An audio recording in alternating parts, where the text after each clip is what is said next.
Hello दोस्तों, स्वागत है आप सभी के हमारे यूट्यूब चैनल पे। तो चलिए आज के इस वीडियो में हम लोग करने वाले हैं बिहार पुलिस कक्षपाल सेवा परीक्षा 16 जून 2019 का हल प्रश्न पत्र, जिसमें पूरा का पूरा 100 क्वेश्चन होने वाला है। अगर आप बिहार पुलिस का एग्जाम देने जा रहे हैं तो इस क्वेश्चन को पूरा एंड तक देख के जाइएगा। पूरा का पूरा ओरिजिनल 100 क्वेश्चन है। आइए तो हम लोग बिना टाइम वेस्ट किए वीडियो को शुरू करते हैं। और हाँ, आप वीडियो के एंड में हमें कमेंट सेक्शन में कमेंट करके ज़रूर बताइए कि आपने पूरे 100 क्वेश्चन में से कितने सही किए। क्वेश्चन नंबर 1 दिए गए है कि भारतीय संविधान में कुल कितने भाग हैं।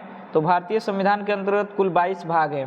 क्वेश्चन नंबर 2 है वोट देने का अधिकार भारतीय संविधान के किस अनुच्छेद में आता है। तो वोट देने का जो आर्टिकल जो है देने का अधिकार जो है आर्टिकल 326 में है। पूर्व पश्चिम गलियारा में पूर्वोत्तम भाग कौन सा है। पूर्व पश्चिम गलियारा में पूर्वोत्तम भाग जो है आपको सिलचर है। आइए क्वेश्चन नंबर आगे 3-4 से चलते हैं। क्वेश्चन नंबर 4 दिया गया है कि हम्बनटोटा बंदरगाह किस देश में स्थित है। तो हम्बनटोटा बंदरगाह जो है श्रीलंका में स्थित है। क्वेश्चन नंबर 5 है डेट्रॉयट नामक नगर किसके लिए प्रसिद्ध है। डेट्रॉयट नामक नगर जो है आपको ऑटोमोबाइल के लिए प्रसिद्ध है। ठीक है, अगला क्वेश्चन नंबर 6 देखते हैं। क्वेश्चन नंबर 6 दिया गया है कि जनसांख्यिकी लाभांश क्या होता है। जनसांख्यिकीय लाभांश होता है जो 15 से लेकर 59 वर्ष के कार्यशील जनसंख्या। क्वेश्चन नंबर अगला नेक्स्ट 7 नंबर देखते हैं। क्वेश्चन नंबर 7 है कि डाक संशोधन विधेयक में पॉकेट वीटो का प्रयोग किस राष्ट्रपति ने किया था। तो पॉकेट वीटो का प्रयोग जो है राष्ट्रपति ज्ञानी जैल सिंह ने किया था। अगला क्वेश्चन नंबर 8 दिया गया है कि महाराजा धीराज की उपाधि अपनाने वाला पहला गुप्त शासक कौन था। तो चंद्रगुप्त प्रथम था। आइए नेक्स्ट क्वेश्चन चलते हैं। क्वेश्चन नंबर 9 दिया गया है कि भारतीय संविधान की अनुसूची 6 में किन किन राज्यों को शामिल किया गया है। तो भारतीय संविधान की अनुसूची 6 में जो है आपको 4 राज्यों का जो है सम्मिलित किया गया है। तो 9 का आंसर क्या हो जाएगा, ए हो जाएगा असम, त्रिपुरा, मेघालय, मिजोरम, जिसको हम लोग ट्रिक से याद कर सकते हैं ATM। अगला क्वेश्चन नंबर 10 दिया गया है नील दर्पण पुस्तक के लेखक किसने लिखे थे। तो नील दर्पण अगर दीनबंधु मित्र हो जाएगा। 10 का आपका आंसर बी हो जाएगा। ठीक है, अगला क्वेश्चन नंबर 11 से देखते हैं। क्वेश्चन नंबर 11 दिया गया है कि निकोलो कोंटी नामक इटावली यात्री किसके शासनकाल में आया था। तो निकोलो कोंटी जो था ना वो देवराय द्वितीय के दरबार में आया था। अगला क्वेश्चन 12 जो दिया गया है कि अवध के ब्रिटिश साम्राज्य में मिलन के समय अवध के नवाब कौन थे। तो मिलन के समय अवध के नवाब वाजिद अली शाह थे। अगला क्वेश्चन दिया गया है 12 के बाद 13 नंबर HY हाइसिस नामक उपग्रह का प्रक्षेपण किस यान से किया गया था। हाइसिस नामक उपग्रह का प्रक्षेपण जो है आपको PSLV C43 से किया गया था। क्वेश्चन नंबर 14 दिया गया है कि ऑस्ट्रेलियाई ओपन 2019 की महिला एकल विजेता कौन थी। तो ऑस्ट्रेलियाई ओपन 2019 की महिला एकल विजेता थी जो है आपको कौन थी, सेरेना विलियम्स थी। अगला नंबर क्वेश्चन दिया गया है 15 नंबर लालजी टंडन बिहार के कौन से राज्यपाल हैं। तो लालजी टंडन बिहार के जो है 30वां राज्यपाल थे। क्वेश्चन नंबर 16 दिया गया है कि बिहार का न्यूनतम जनसंख्या वाला जिला कौन सा है। तो बिहार का न्यूनतम जनसंख्या वाला आपका शिवहर है। अगला क्वेश्चन नंबर 17 दिया गया है कि असहयोग आंदोलन प्रारंभ होने का कारण क्या था। तो असहयोग आंदोलन प्रारंभ होने का कारण था जालियांवाला बाग हत्याकांड। क्वेश्चन नंबर 18 है घातक क्या है। तो घातक जो है आपका एक लड़ाकू विमान है। अगला क्वेश्चन नंबर 19 दिया गया है कि वर्ष 2020 के लिए विश्व की स्थापत्य राजधानी किस शहर को घोषित किया गया। तो 19 का बी हो जाएगा रियो डी जेनेरो। अगला क्वेश्चन नंबर 20 दिया गया है कि बिहार का सर्वाधिक लिंगानुपात वाला जिला कौन सा है। तो बिहार का सर्वाधिक लिंगानुपात वाला जिला जो है गोपालगंज है। क्वेश्चन नंबर 21 है कि बिहार में शिशु मृत्यु दर कितना है। बिहार में शिशु का मृत्यु दर जो है 44 है।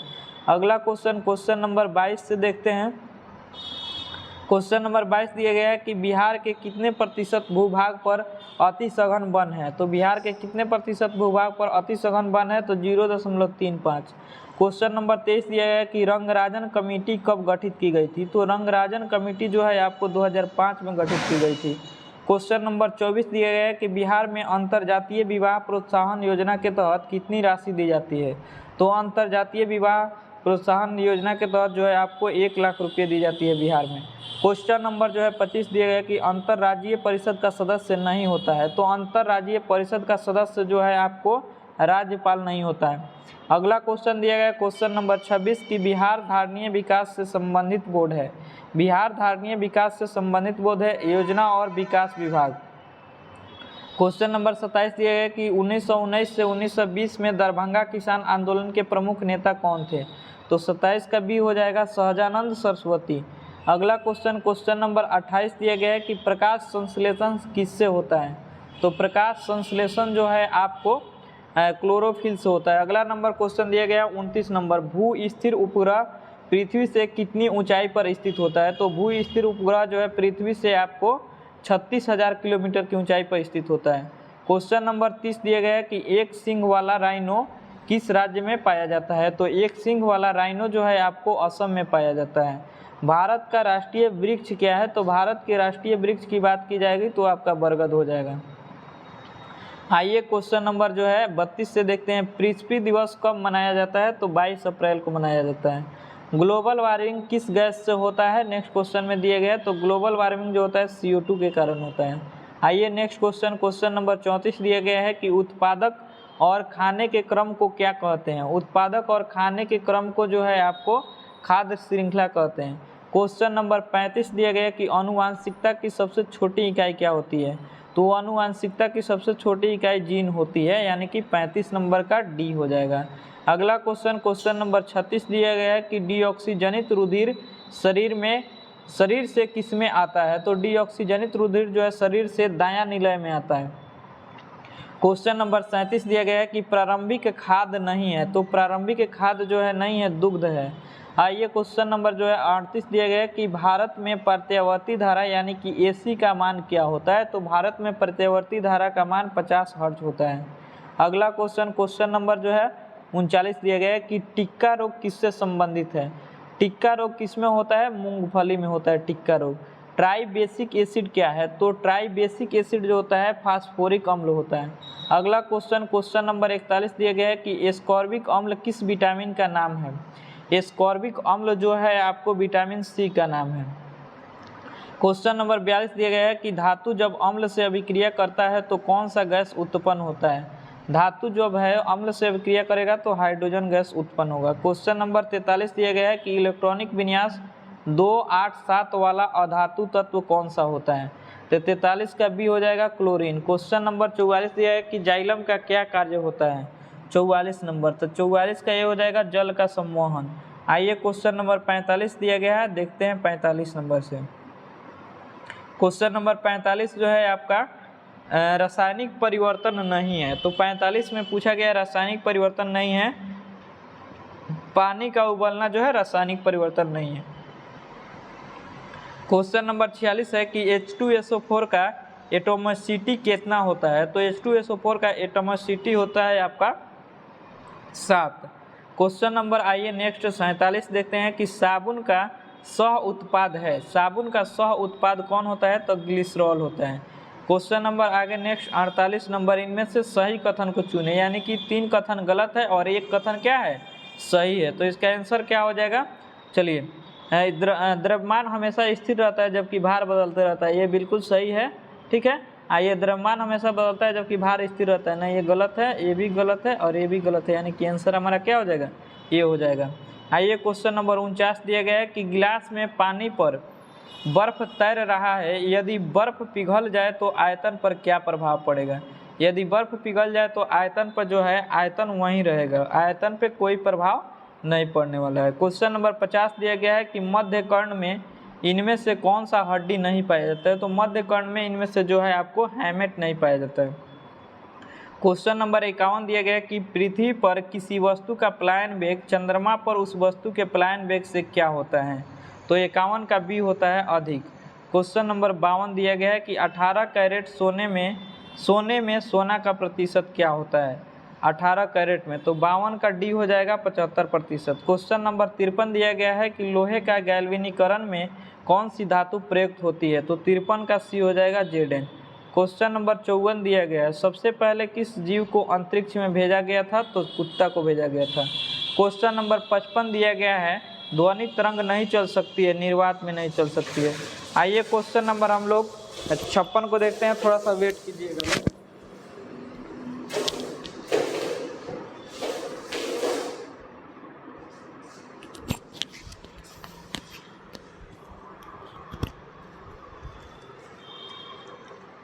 आइए क्वेश्चन नंबर 56 लगाते हैं। क्वेश्चन नंबर 56 दिया गया है कि किताब में हमेशा रहता है। किताब में हमेशा क्या रहता है? तो पृष्ठ रहता है। क्वेश्चन नंबर आपको 57 दिया गया है कि क्रम में सजाना है। ठीक है, क्रम में कैसे इसको सजाना है दिया है। 1 में बच्चा, 2 में नवजात, 3 में भ्रूण, चौथा में वयस्क और 5 में युवा अवस्था। तो 57 का क्या हो जाएगा आपको? 57 का ये हम लोग क्रम में इसको सजा लेते हैं। पहले आपका भ्रूणावस्था हो जाएगा यानी कि 3 किस किस ऑप्शन में है? 4, सी में नहीं है, डी में नहीं है, तो दोनों कट गया, या तो बी। उसके बाद भ्रूणावस्था के बाद आपका आता है नवजात। ठीक है, 3, 2, तो 3, 2 केवल ए ऑप्शन में है, तो यही आपका सही जवाब हो जाएगा। आइए क्वेश्चन नंबर 58 दिया गया है, रीजनिंग का क्वेश्चन है। इसका केवल आंसर टिक करा देते हैं, इसका सी हो जाएगा आंसर। क्वेश्चन नंबर 59 भी रीजनिंग का क्वेश्चन है, तो इसका भी आंसर टिक कराते हैं, इसका भी ए आंसर होगा। आइए क्वेश्चन नंबर 60, ये भी रीजनिंग का क्वेश्चन है। एक व्यक्ति पूरब से चलना प्रारंभ करता है, कुछ दूर चलने के बाद दाएं मुड़ता है, फिर कुछ दूर चलने के बाद बाएं मुड़ता है, अब वह किस दिशा में जा रहा है? तो 60 का डी हो जाएगा। आइए नेक्स्ट क्वेश्चन, क्वेश्चन नंबर 61 भी जो है आपको रीजनिंग का ही क्वेश्चन है, तो 61 का आंसर आपका सी हो जाएगा 24।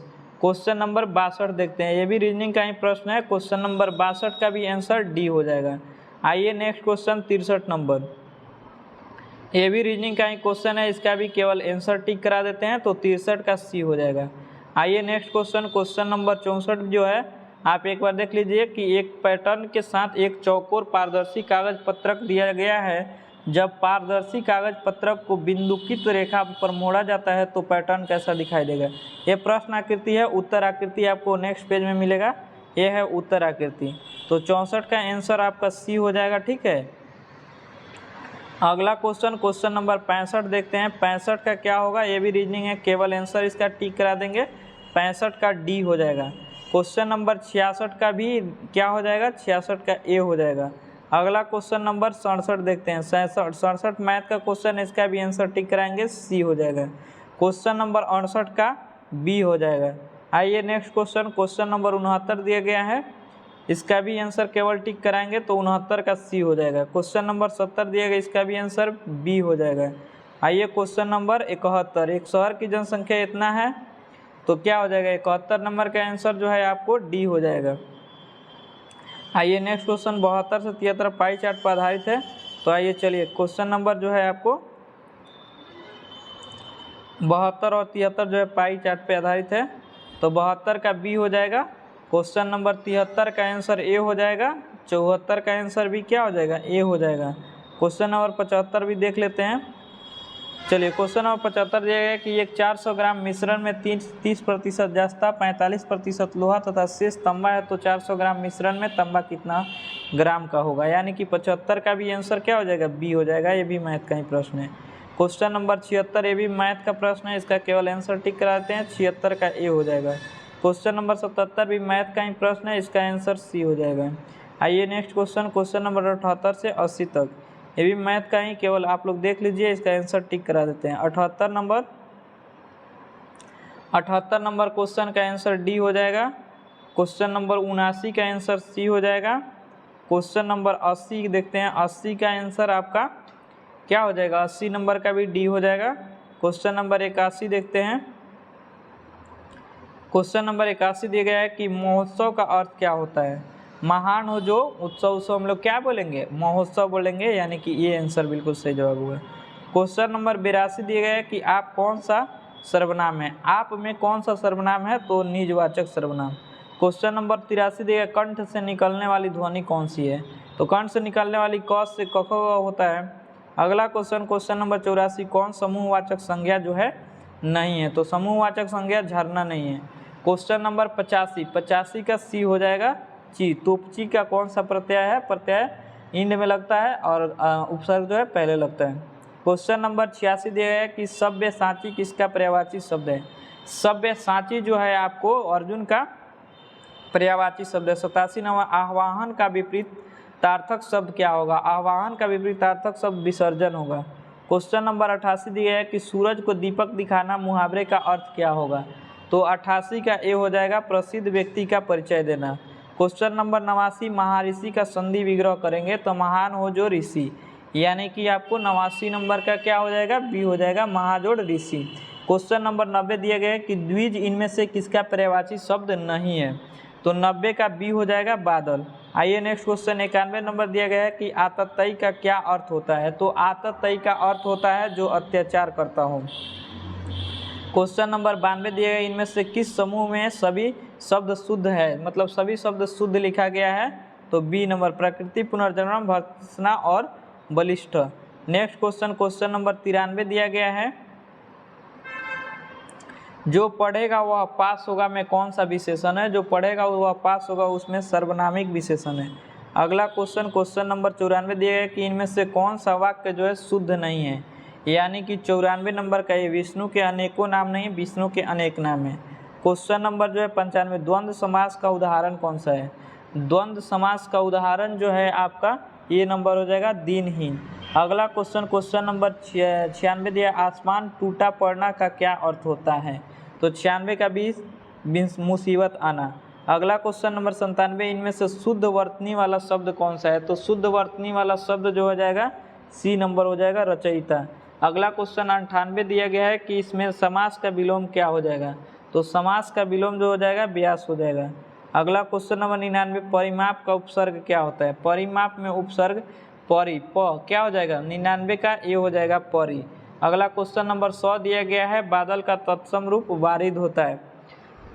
चलिए आप बताइए हमें कमेंट में कि आपने 100 में से पूरे कितने क्वेश्चन सही किए हैं, और वीडियो अगर अच्छा लगा हो तो वीडियो को लाइक कर दीजिए, चैनल पे नए हैं तो चैनल को सब्सक्राइब कर लीजिए, और इसका पीडीएफ जो है आपको टेलीग्राम चैनल आरटीसी स्टडी ज्ञान मेरा चैनल है, आप उसको सर्च करके ज्वाइन कर लीजिए, वहाँ पे इसका पीडीएफ जो है आपको शेयर कर दिया जाएगा। तो मिलेंगे नेक्स्ट वीडियो में, तब तक के लिए धन्यवाद।